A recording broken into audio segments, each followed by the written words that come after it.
안녕하세요. 쓸데없이 공부 많이 하는 언니들 쓸공언니입니다. 저는 여러분의 글로벌 경제 감각을 관리해드리는 정관리입니다.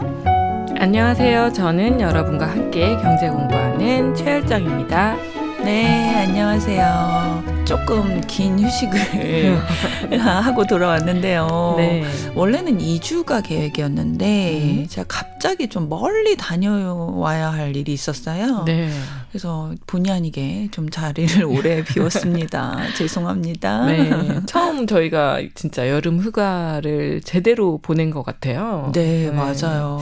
푹 쉬었으니까 그만큼 더 열심히 한번 해보도록 하죠. 네. 자, 오늘은 기다리고 기다리던 열정 씨의 경제책 소개 시간인데요. 네. 배당 투자 일부 방송을 한 게 7월 초였는데요. 네. 시간이 됐어요. 그렇죠. 이 여름 휴가다 뭐다 시간이 얼마나 빨리 가는지 2부를 이제 방송하게 됐네요. 네. 이 2부 방송을 기다리신 분들이 좀 많으셨을 텐데 그만큼 열정 씨가 열심히 준비해 오셨을 것 같아요. 자, 같이 들어볼까요? 네. 무더운 여름이 이제 지나가고 있어요. 그렇죠? 네. 어찌저찌 이제 더위를 우리가 견디다 보니까 벌써 8월 말이 되었어요. 그래요. 준비 기간이 길었던 만큼 더 열심히 제가 준비해 왔습니다. 기대가 큽니다. 네. 오늘은 이제 배당 투자를 공부해 보는 두 번째 시간으로 배당 투자 전략과 배당주를 고르는 기준에 대한 이야기를 해보려고 하는데요. 네. 시작하기 전에 오늘도 제가 공부해온 내용은 책 나는 배당 투자로 매일 스타벅스 커피를 공짜로 마신다와 매주 달러 받는 배당주 통장을 참고했다는 점을 알려드리고요. 네. 오늘 공부할 내용이 좀 많으니까 빠르게 이제 본론으로 넘어가 볼게요. 자, 설명을 듣기 전에 좀 궁금한 게 하나 있는데요. 네. 이 배당 투자도 어쨌든 주식이라는 자산에 투자하는 거잖아요. 그렇죠. 그런데 일반적인 주식 투자를 할 때와 전략이 다른가요? 네, 사실 이제 큰 범주 안에서는 주식 투자의 일환이기 때문에 크게 다르지는 않아요. 지난 시간에도 말씀드린 바와 같이 배당주 투자도 기본적으로는 기업에 투자를 하는 것이죠. 네. 그렇기 때문에 그 기업의 매출이나 이익 등을 확인하고 수익성을 판단해서 투자에 임해야 하는 것은 당연한 거겠죠. 그런데 배당 투자에서 일반 주식 투자보다 좀 더 세심하게 봐야 하는 부분이 있기는 하거든요. 바로 이제 배당금과 관련된 항목들이겠죠. 네. 아무래도 배당 투자는 배당이라는 인컴 수익을 확보하려는 목적이 크니까요. 그렇죠.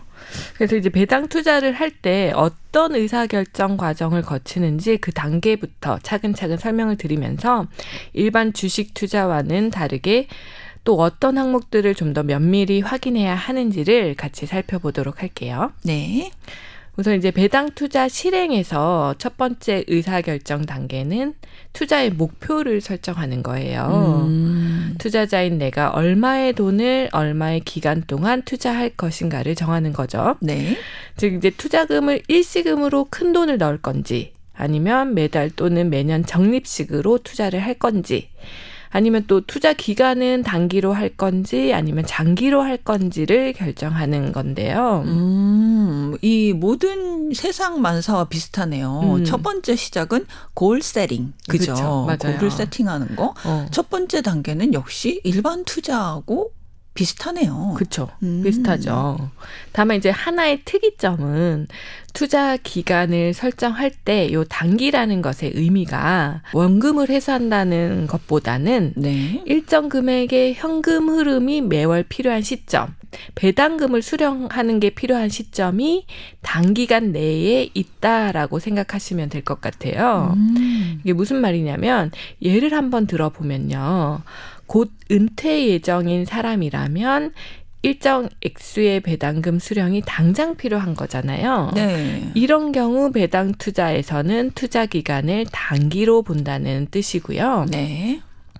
반대로 장기로 배당 투자를 한다는 의미는 지금 당장은 월급이나 사업 수익이 있기 때문에 배당금 수익은 크게 필요하지 않지만 약 20, 30년 후에 받을 미래의 현금 흐름이 월 얼마씩 필요하다라는 식으로 계획을 세우는 거라고 보면 되겠죠. 아, 그렇군요. 네.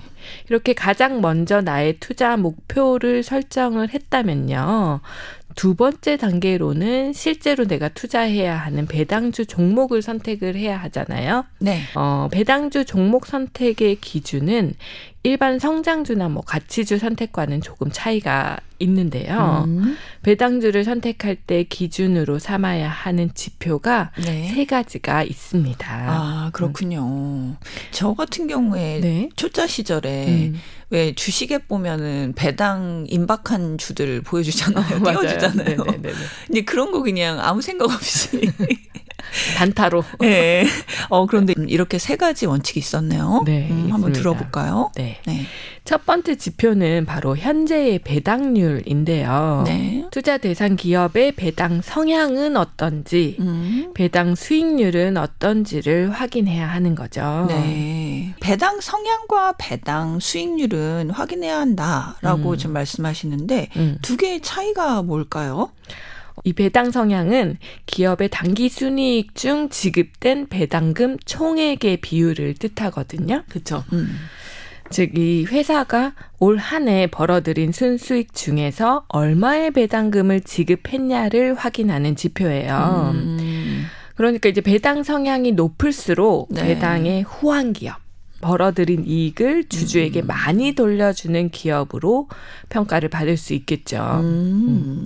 그리고 배당 수익률은 네. 연간 배당금을 현재 주가로 나눈 값이거든요. 아, 그 차이군요. 네, 배당금을 단기 순이익으로 나누냐 아니면 주가로 나누냐 이건데 이 배당 수익률은 투자자 입장에서 해당 기업의 주식을 보유하고 있음으로 인해서 배당으로 얻을 수 있는 수익률을 의미합니다. 네. 자, 그럼 배당 성향과 배당 수익률이 높은 기업이 수익을 주주에게 많이 돌려주는 주주 친화적인 기업이고 주식 보유로 얻을 수 있는 수익률도 크니까 좋은 투자처라고 볼 수 있겠네요. 그렇죠. 그죠? 이 두 지표는 the more the better. 그죠? 네.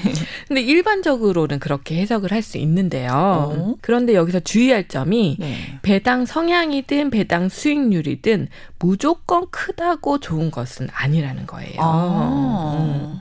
배당 성향이나 배당 수익률이 크다는 것에는 함정이 숨어 있을 수 있거든요.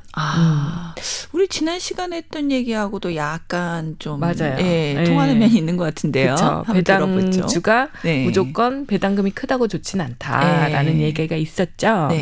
좀 더 자세히 내용을 알아보면요. 일단 두 지표 모두 분자에는 배당금이 들어가지만 분모에는 단기 순이익과 주가가 들어가잖아요. 두 지표 비율을 크게 만들기 위해서는 분자의 배당금을 키워도 되지만 분모인 단기 순이익과 주가가 줄어들어도 지표 비율 자체는 커지게 되는 거거든요. 아, 그러네. 어머머. 이 the more the better가 아니네. 이게 그쵸. 절대 법칙이 아니네. 절대 법칙은 아니에요. 그러네. 이 후자에 해당될 경우에는 단기 순이익과 주가가 지속적으로 줄어들므로 인해서 배당 성향이나 배당 수익률이 커질 수도 있다는 것이니까요. 기업이나 투자자에게 좋은 의미로 해석될 수만은 없겠죠. 우리 지난 시간에도 그 얘기 했었잖아요. 그러니까 뭔가 주주들이 떠나가지 않게 하기 위해서 그 궁여지책으로 배당금을 늘릴 수도 있다고. 맞아요. 붙잡기 위해서. 약간 그런 맥락이네요. 맞아요.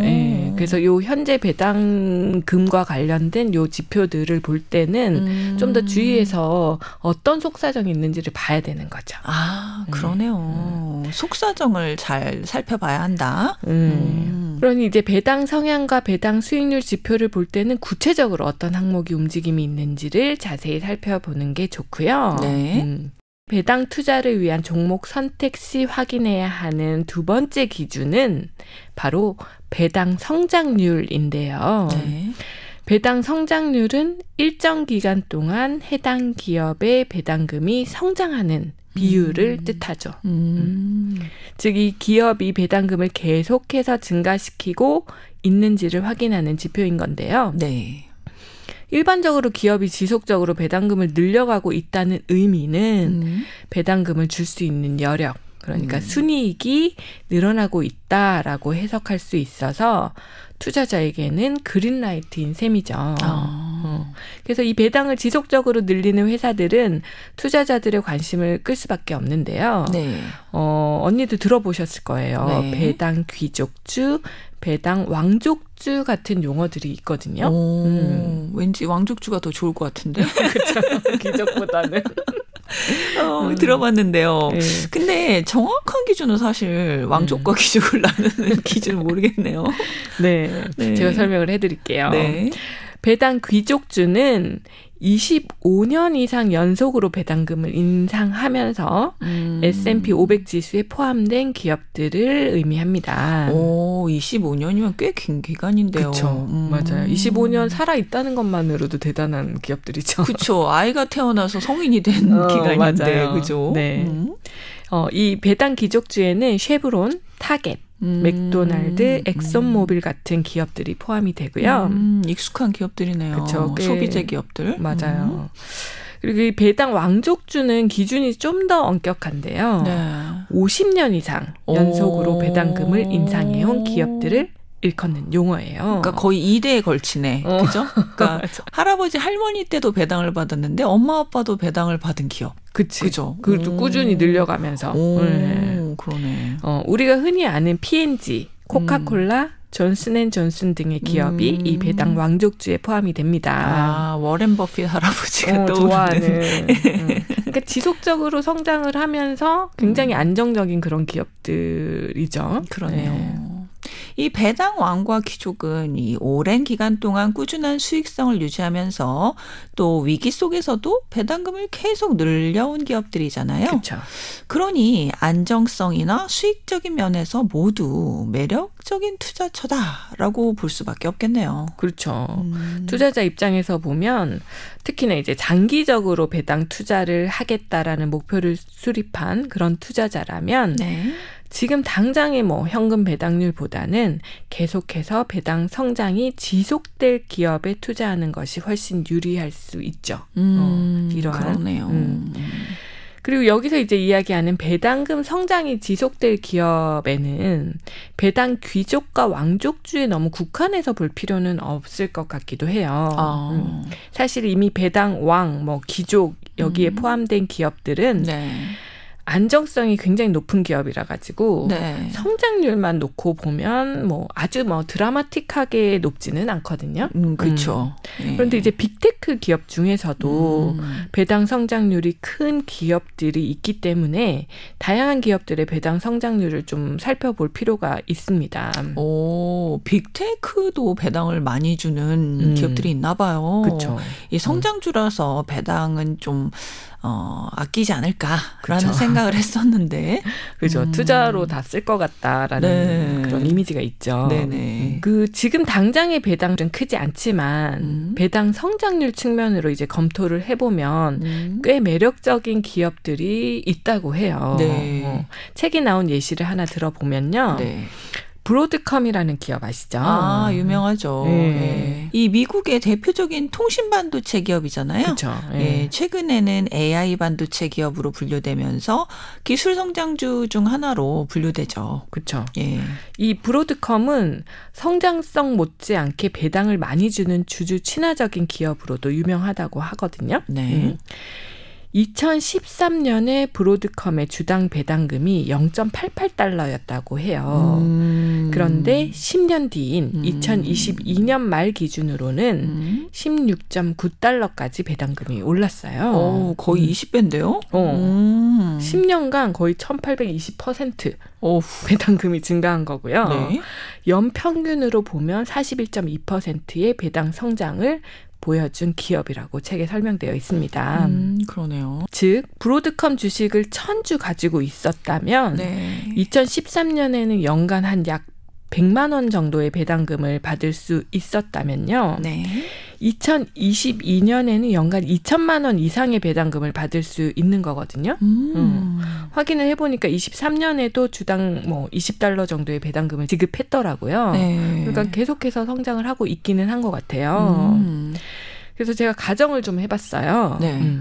2013년 연말에 브로드컴 주가가 $5 정도였더라고요. 지금은 네. 뭐 300불 가까이 되는데요. 와, 그동안 많이 올랐네요. 그렇죠. 아무튼 이제 만약에 제가 2013년에 이 주식을 1000주 사두었다면 네. 뭐 5,000불, 약 네. 500만 원 정도의 투자금이 필요했을 거고요. 네. 지금에 와서 이 가상 투자의 결과를 딱 확인을 해보면 네.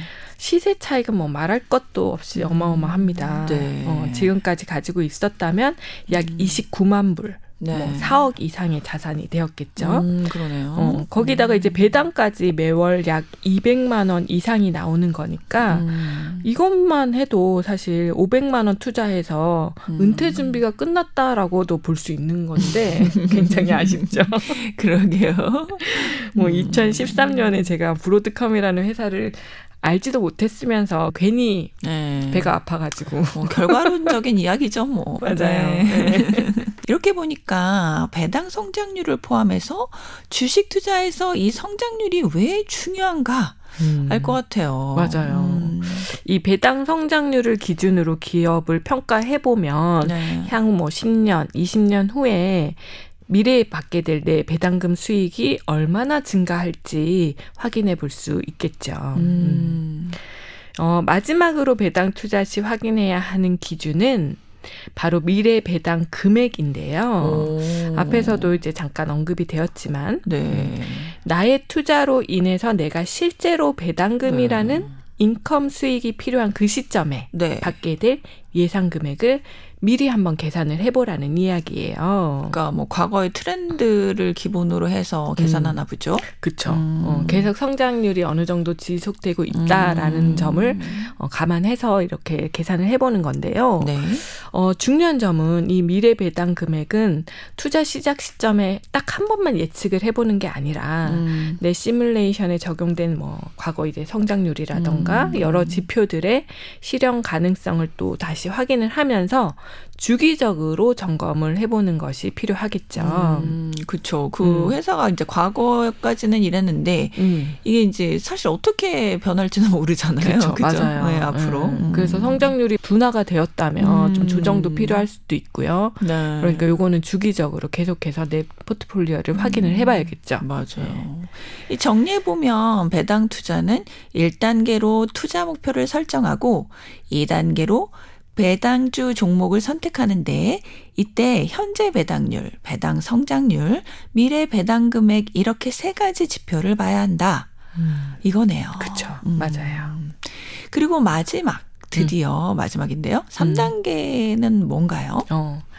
배당 투자를 지금까지 잘 해두었다면 2단계까지 마지막 단계로 그 결실인 월 배당금을 수령하는 단계예요.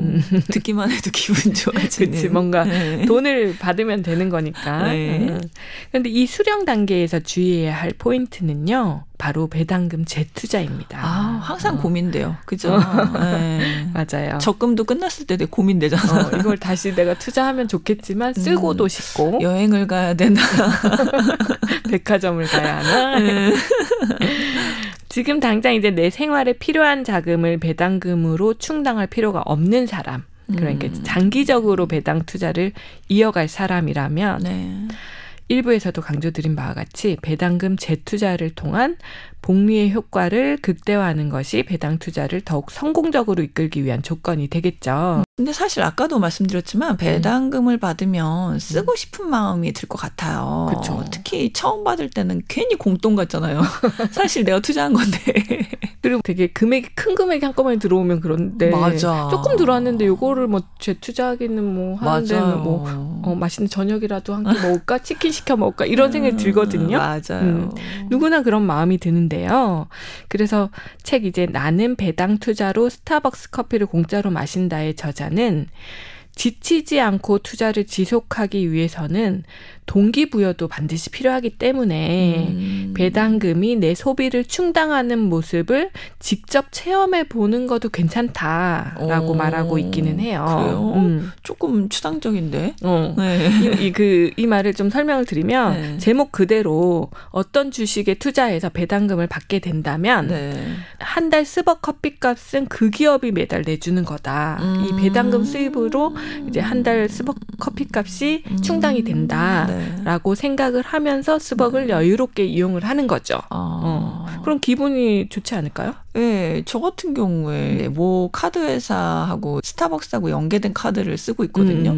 그래서 이제 포인트 대신 커피를 마시는 거예요. 그래서 좀 이런 기분이 뭔지는 알 것 같아요. 다 내가 쓴 돈인데도 공짜 커피 마시는 기분. 공짜 커피 마시는 기분이고 이제는 제가 제 돈으로 커피를 사서 마시질 않습니다. 아, 그러면 아까운 기분. 네, 난 공짜로 마실 수 있는데. 그쵸. 진짜 공짜는 아니지만. 그쵸. 누가 매일 커피 사주는 그런 기분일 것 같기는 해요. 네. 그 카드 회사가 또 생각이 나기는 해요. 고맙다. 내 커피 사주니까. 네. 그래서 이런 경험이 바로 이제 배당 투자를 지속할 수 있는 힘이 된다는 이야기인 것 같아요. 그러네. 저도 그 카드 유효기간 끝났는데 연장했거든요. 그렇죠. 계속 쓸 수 있는 그 카드를 계속 쓸 수 있는 원동력이잖아요. 그렇죠. 네. 그래서 결론적으로 이 배당 투자를 3단계까지 잘 마치면 그걸로 뭐 재투자를 하든 아니면 그 배당금으로 내 소비를 충당을 하든 아주 행복할 수 있다라는 결론에 도달하는 거죠.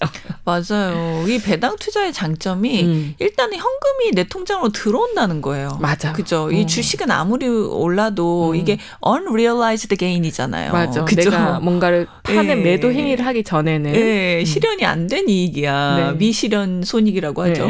그러니까 이게 조금 올라도 기분은 좋은데 조금 내 손에 만져지는 소확행 이런 게 없는 거예요. 맞아. 그런데 배당은 1,000원이 들어와도 이게 현금으로 들어오니까 좋아. 좋아. 소확행이야. 맞아요. 그래서 이제 배당금으로 작은 행복부터 느껴보면서 이제 투자 동기도 얻고 동시에 장기적으로는 재투자를 하면서 복리 효과도 누려보는 게 가장 좋은 케이스겠네요. 맞아요. 동시에 할 수 있을 만큼 배당금이 좀 두둑하게 들어와야 되는데. 근데 자산가 아니고서야 배당금으로. 그러니까 꾸준히 이제 배당 주식들을 모아가야 되는 거지. 그렇게 쓰기까지는 사실. 그래서 배당금 계좌를 하나 따로 만들어 보는 것도 괜찮을 것 같아요. 맞아. 거기다 모아보는 거죠. 네, 재밌잖아요. 네, 맞아. 얼마의 배당금이 모이는지. 이게 사실 찍히고 다른 돈이랑 막 섞여버리면 이게 배당금이었는지 내가 다시 넣은 돈인지 이게 잘 구분이 안 가거든요. 맞아요.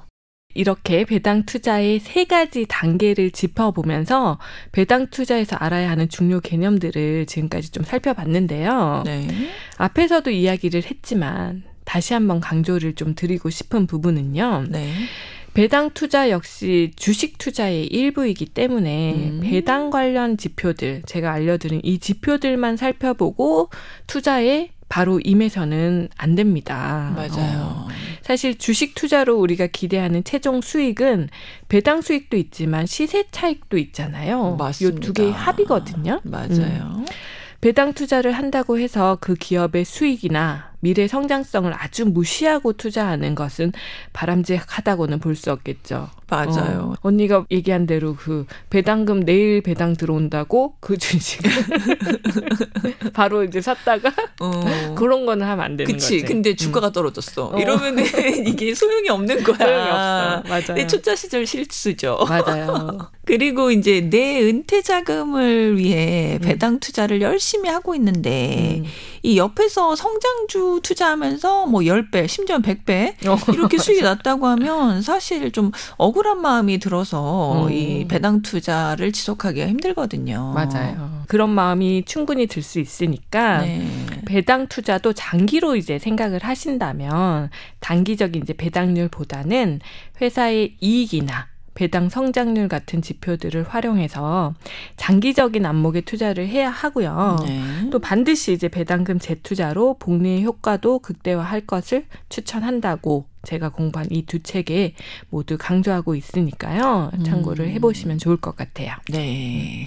제가 요즘 이제 최근에 경제 기사들을 쭉 보니까 배당과 관련된 기사들이 꽤 많아요. 배당주 ETF 광고도 많고요. 또 이미 많은 분들이 이런 기사들 보시면서 배당주에 투자를 하고 계시는 것 같더라고요.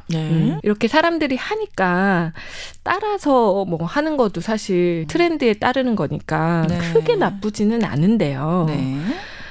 투자를 하기 전에는 반드시 이제 스스로 어떤 자산에 내가 어떤 투자를 하고 있는지를 공부하고 시작하는 게 저는 맞다고 생각을 하거든요. 당연하죠. 어떻게 번 돈인데 내가. 그죠? 단 1,000원이라도. 맞아요. 특히나 이제 요즘 기사에서 배당 투자 ETF로 커버드 콜 상품이 인기가 있다라는 기사를 제가 본 적이 있어요. 이 커버드 콜이 작년부터 굉장히 맞아. 선풍적인 주식 카페에서 핫 이슈로. 핫 이슈죠. 그죠. 그래서 거기 보니까 연 15%의 배당 수익률을 목표로 하는 월배당 커버드 콜 ETF라는 광고가 있더라고요. 이 연 15%의 수익률이라고 하니까 배당 수익률 측면에서 보면 꽤 크잖아요. 그런데 이 커버드 콜 상품은 사실 옵션을 통해서 매월 받을 수 있는 인컴 수익률, 그러니까 배당 수익률을 조금 더 높게 만든 상품이거든요. 완전 이 순수 배당금만으로 수익률을 높였다고 볼 수는 없어요. 맞아요. 그리고 이제 시세 차익 측면에서도 100% 지수 추종이라고 보기도 힘들죠. 이 옵션을 사고 팔고 해야 되니까. 맞아요. 이런 것들을 구분을 해서 나의 목적에 맞게 배당 투자도 활용할 수 있는 그런 능력을 갖추고 투자를 시작하는 게 좋지 않을까 저는 생각을 하고요. 맞아요. 이 이제 초보 우리 쓸공님들을 위해서 말씀을 드리면은 이 일단 옵션이 들어갔다. 일단은 의심해라.